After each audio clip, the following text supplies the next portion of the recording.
Hello students, welcome back to our English learning channel.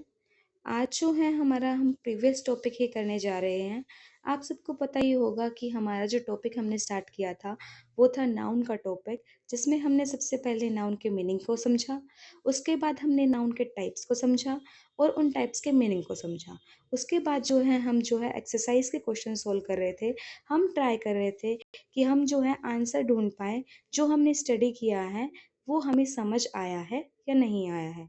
हम जो है नाउन के टाइप्स के अंदर प्रॉपर नाउन हमने कवर कर लिया था, उसकी एक्सरसाइज कंप्लीट हो गई थी। उसके बाद सेकंड जो है कॉमन नाउन, उसकी भी एक्सरसाइज हमने कंप्लीट कर ली थी। आज जो हम एक्सरसाइज करेंगे, हमारे थ्री टाइप ऑफ नाउन के एक्सरसाइज करेंगे। First one is I told you the two was done. So now it's third one. Third one is collective noun. Fourth one is abstract noun. And fifth one is material noun. So आज हम हमारी class को collective noun की exercise से ही start करेंगे। So अगर students आपको याद नहीं है कि collective noun का मीनिंग क्या था, तो आप लोग हमारी प्रीवियस वीडियो को एक बार दोबारा से देख सकते हैं। उसके बाद हमारी इस वीडियो को आप जो है ट्राई कर सकते हैं सोल्व करने का। सो स्टार्ट करते हैं आज की हम क्लास। ये रही है आपके पास कलेक्टिव नाउन की एक्सरसाइज। सिंपली आपको इसके अंदर अंडरलाइन करना है जो वर्ड आपको लगता है कि वो वर्ड जो है, ये वर्ड जो है कलेक्टिव नाउन है। मैं आपके लिए सेंटेंस रीड कर देती हूँ। रीड करने के बाद आप लोग ट्राई कीजिए उसको सोल्व करने का, या फिर साथ साथ ही आप ट्राई कर सकते हैं, आप अंडरलाइन कर सकते हैं कि इनमें से कौन सा वर्ड जो है हमारा कलेक्टिव नाउन है। First sentence is a team of player won the match. इसने बोला कि एक प्लेयर्स की टीम ने क्या जीत लिया, मैच को जीत लिया। सेकंड सेंटेंस है a bunch of keys is on the table. इसने बोला कि चाबियों का एक गुच्छा टेबल के ऊपर है। उसके बाद थर्ड सेंटेंस है an army of soldier March forward. इसने बोला कि जो आर्मी है सोल्जर्स की, वो क्या कर रही है, आगे की तरफ बढ़ रही है। फोर्थ सेंटेंस है a herd of cattle was grossing in the field. इसमें है कि जो भेड़ों का एक झुंड है, हर्ड है, वो घास को चर रहा है मैदान के अंदर। लास्ट जो फिफ्थ सेंटेंस है उसमें बोला the class of student is very noisy. मतलब जो ये बच्चों की जो ये क्लास है बहुत ज़्यादा शोर कर रही है, शोर मचा रही है। आप ट्राई कीजिए इसको सोल्व करने का। जल्दी से अंडरलाइन कर लीजिए जो आपको लगता है इन सेंटेंस के अंदर जो वर्ड है वो कलेक्टिव नाउन है। आई होप आप सब ने इसको सोल्व कर लिया होगा। हम बढ़ते हैं हमारी सॉल्यूशन स्लाइड की तरफ। फर्स्ट सेंटेंस में जो प्लेयर्स वर्ड आया है, जो टीम वर्ड आया है हमारा, जिसको हम रिप्रेजेंट कर रहे हैं, players, players number, a group of players को। टीम वर्ड जो है हमारा वो है हमारा कलेक्टिव नाउन। उसके बाद सेकंड सेंटेंस में बंच वर्ड आया है। बंच का मतलब मैंने बताया था कि चाबियों का एक गुच्छा। तो चाबियों को अलग अलग ना बुला के उनको हम एक साथ बंच बुला रहे हैं, बंच ऑफ कीज। तो बंच हमारा क्या हुआ, ये भी क्या कर रहा है, हमें एक ग्रुप को रिप्रेजेंट कर रहा है। तो ये भी हमारा हुआ कलेक्टिव नाउन। उसके बाद थर्ड सेंटेंस था आर्मी ऑफ सोल्जर्स, कि एक ग्रुप है। किसका ग्रुप है, सोल्जर्स का ग्रुप है, जिसको हम आर्मी बुला रहे हैं। तो आर्मी भी क्या हुआ हमारा कलेक्टिव नाउन। उसके बाद फोर्थ जो सेंटेंस है अ हर्ड ऑफ कैटल, मैंने बोला आपको भेड़ों का एक झुंड। तो हर्ड क्या हुआ, हर्ड एक ऐसा नेम हुआ जो हमने दे दिया है ग्रुप ऑफ कैटल्स को एक साथ बुलाने के लिए, हर्ड बोल दिया है। तो हर्ड हमारा क्या हुआ कलेक्टिव नाउन। उसके बाद लास्ट वन जो है the class of student is very noisy. किसकी बात हो रही है, क्लास की बात हो रही है ना। तो क्लास यहाँ पे क्या है, names a group of student. हमने क्या कर दिया, स्टूडेंट्स के ग्रुप को नेम दे दिया क्लास का। क्लास भी हमारा क्या हुआ कलेक्टिव नाउन। मैं आशा करती हूँ कि आप सबको ये जो हमारे सेंटेंसेस हैं समझ आ गए होंगे। बहुत इजी सेंटेंसेस हैं, अगर आपको मीनिंग क्लियर है तो इजीली आप इनको सोल्व कर पाएंगे, आपको कोई भी डिफ़िकल्टी नहीं होगी इन सेंटेंसेस को सोल्व करने के अंदर। अब छोटा सा हम जो है ग्रामर का हमारा रूल पढ़ लेते हैं।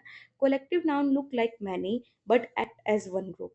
इसने बोला जैसे हमारे कलेक्टिव नाउन के जो है वर्ड यूज़ हुए, जैसे क्लास वर्ड यूज़ हुआ और हमारा हर्ड वर्ड यूज़ हुआ। तो ये हमें लगते हैं कि ये बहुत सारे हैं, बहुत सारी चीज़ों को एक साथ रिप्रेजेंट कर रहे हैं। तो लेकिन हम उनको एक ही ग्रुप कंसीडर करते हैं, सिंगुलर कंसीडर करते हैं। तो उनके साथ जो है सिंगुलर ही वर्ब आती है। जैसे आप लोगों ने यहाँ पे देखा होगा कि यहाँ पे लिखा है क्लास ऑफ स्टूडेंट्स, लेकिन वर्ब कैसी आई है, सिंगुलर आई है, इज आया है ना। ऐसे ही इसमें देखो हर्ड ऑफ कैटल, इसमें भी क्या आया है, वोज आया है। अब ये क्या कर रहा है हमारा, हमें क्या बता रहा है, हमें ये बता रहा है कि कोलेक्टिव नाउन जहाँ भी आएगा ऐसा नहीं है कि हम उसको ये समझे कि ये प्लूरल वर्ड है, वो एक सिंगुलर वर्ड कंसीडर होगा। साथ साथ में उसके साथ जो वर्ब आएगी वो भी हमारी सिंगुलर ही होगी। उसके बाद ये देखिए करेक्ट सेंटेंस आपको दिया है, the team is winning. Team के साथ जो वर्ब यूज होगी वो सिंगुलर यूज होगी, इज यूज होगी। अगर हम सोचे कि ये तो ग्रुप को रिप्रेजेंट कर रहा है तो हम प्लूरल वर्ब लगाएं, द टीम आर विनिंग लगा दें, तो जो टीम आर विनिंग है ये जो है हमारा रॉन्ग हो जाएगा और हम जो है ग्रामर का गलत यूज करेंगे, ग्रामर के रूल का। मैंने आपको रूल बता दिया, याद रखना। उसके बाद हमारा जो है फोर्थ टाइप ऑफ नाउन आता है, फोर्थ हमारा था एब्स्ट्रैक्ट नाउन। अब हम बढ़ते हैं नेक्स्ट स्लाइड की तरफ, जिसके अंदर हमने क्या है एब्स्ट्रैक्ट नाउन को एक्सप्लेन किया है। एब्स्ट्रैक्ट नाउन की एक्सरसाइज आप लोगों के सामने है, आप ट्राई कर सकते हैं इसको सोल्व करने का। मैं आपके लिए सेंटेंस जो है रीड कर देती हूँ। Honesty is the best policy. Honesty क्या है, हमारी बेस्ट पॉलिसी है, सबसे अच्छी चीज है। उसके बाद सेकंड इसने बोला हिज ब्रेवरी इम्प्रेस्ड एवरीवन। इसने बोला उसकी बहादुरी ने सबको क्या कर दिया, इम्प्रेस कर दिया, और मतलब उन सबको अच्छा लगा उसकी बहादुरी को देख के। उसके बाद थर्ड इसने बोला childhood is a happy time. इसने बोला बचपन जो है हमारा सबसे खुशी भरा समय होता है। फोर्थ सेंटेंस है we must fight for freedom. Fourth sentence में क्या है कि हमें जो है अपनी आज़ादी के लिए लड़ाई लड़नी चाहिए। फिफ्थ सेंटेंस में है हर ब्यूटी एंड काइंडनेस वोन हर्ट्स। उसकी ब्यूटी,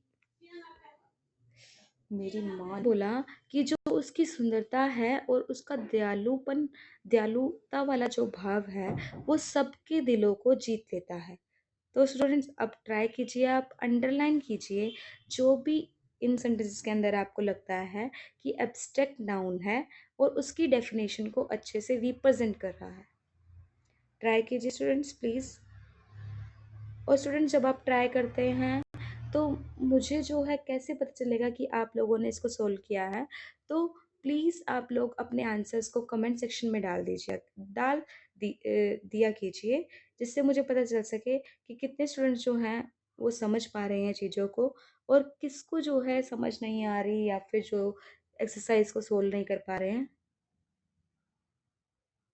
सो स्टूडेंट्स ये रहा हमारा इस एक्सरसाइज का सॉल्यूशन। फर्स्ट सेंटेंस क्या था, honesty is the best policy. So honesty word क्या है, क्वालिटी, आइडिया को रिप्रेजेंट कर रहा है जिसको हम टच नहीं कर सकते। उसके बाद सेकंड इसने बोला his bravery impressed everyone. Bravery मतलब बहादुरी, सो ये भी क्या हुई हमारी क्वालिटी, और ये क्या हुआ हमारा एब्स्ट्रैक्ट नाउन।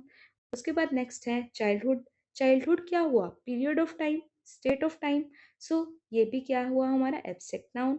उसके बाद नेक्स्ट ने बोला हमें लड़ना चाहिए अपनी आज़ादी के लिए, अपनी स्वतंत्रता के लिए, तो फ्रीडम हमारा क्या हुआ, आइडिया हुआ। सो ये भी क्या है हमारा एब्स्ट्रैक्ट नाउन। अब लास्ट वन जो सेंटेंस है हमारा, हर ब्यूटी एंड काइंडनेस वोन हर्ट्स। उसकी ब्यूटी, उसकी सुंदरता और उसका दयालुता जो उसके अंदर है, जो दयालुपन का भाव उसके अंदर है, वो सबके दिलों को जीत लेता है। सो ब्यूटी और काइंडनेस किसको रिप्रेजेंट कर रहे हैं, क्वालिटी को रिप्रेजेंट कर रहे हैं जिसको हम टच नहीं कर सकते। और ये सब हमारे क्या हुए, ये सब हुए हमारे एब्स्ट्रैक्ट नाउन। टाइप है नाउन का, ये है हमारा मटेरियल नाउन। मटेरियल नाउन का मीनिंग डेफिनेशन हम पहले ही कर चुके थे।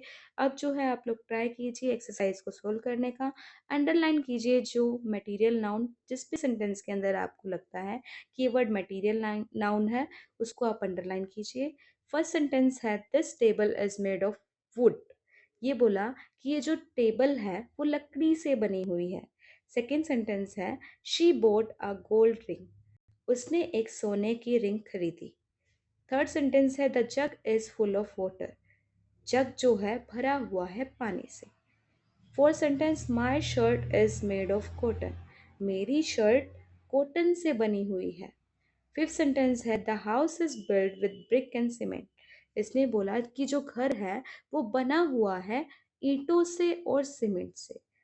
अब आप ट्राई कीजिए इसको सोल्व करने का।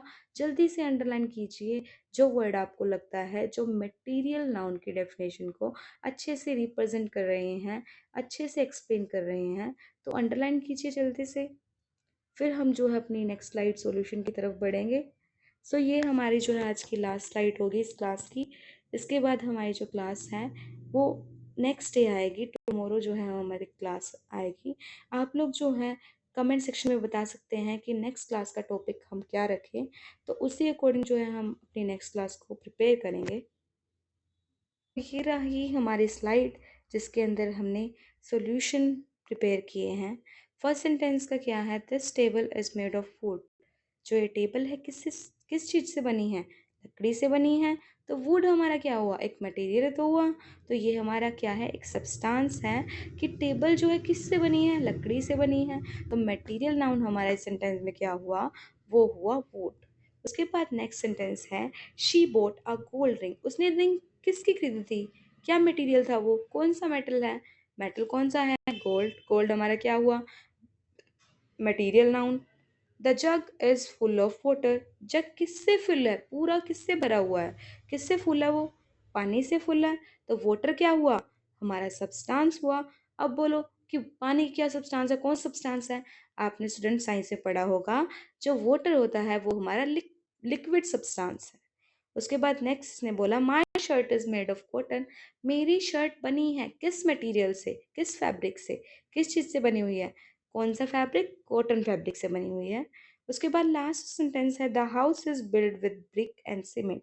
इसने बोला जो मेरा घर है वो ईंटों से और सीमेंट से बना है। तो ब्रिक और सीमेंट ये मटेरियल हुए जो हमने बिल्डिंग बनाने के लिए, हमारा घर बनाने के लिए यूज़ किए हैं। तो ये हमारा क्या हुए, material noun. Thank you students for joining our class. अगर आप लोगों को हमारी क्लास अच्छी लगी हो तो लाइक करें, कमेंट करें, शेयर करें और सब्सक्राइब करना ना भूलें। Thanks for watching students.